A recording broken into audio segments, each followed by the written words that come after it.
Yeah. September 23rd is the feast day of Saint Pio, also known as Padre Pio.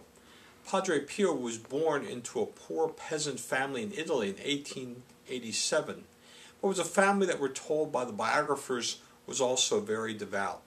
And his biography says that as a young man, he himself had a strong call to prayer and personal devotion to the Lord.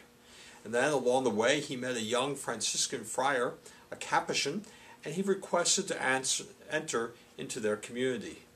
He needed some additional education. He had had very little at that time, and he received that education, and then he made his way through the seminary. Padre Pio dealt with poor health from actually the time he was young, but he managed to live to 81 years old. In 1918, he received the stigmata, the wounds of Christ in his hand, feet, and side, and we're told he suffered pain from that until his death 50 years later. Naturally, people heard about that, and they traveled from far and wide to see Padre Pio, perhaps to attend the masses he offered, sometimes also to go to confession. Some marvelous things are told in his biography about him, that he had the power to bilocate, to be in his home place and yet be seen someplace else in the world, or to really be able to read people's hearts and know what was in their hearts and on their minds, and that his prayers often brought miracles.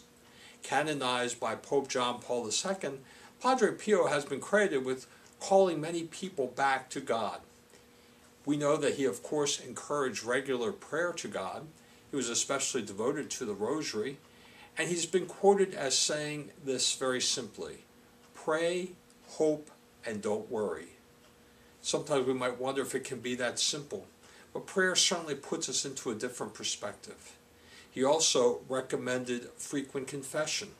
He saw it kind of like dusting or cleaning a room, and therefore helping things to keep all in order. Saints like Padre Pio remind us that holiness is a unique gift from God, but that the individual must be open to those gifts and cooperate with them. Here in the chapel of St. Clare at St. Clement Parish, on each Monday, prayer groups meet under the patronage of St. Padre Pio. The first is from 9 to 10 on Monday morning, and the second is from 6 to 7 on Monday evening. Everyone is welcome.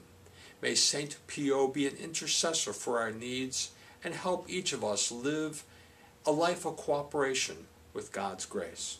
This is Father Donald at St. Clement Parish in Rosedale. May the Lord's peace be yours.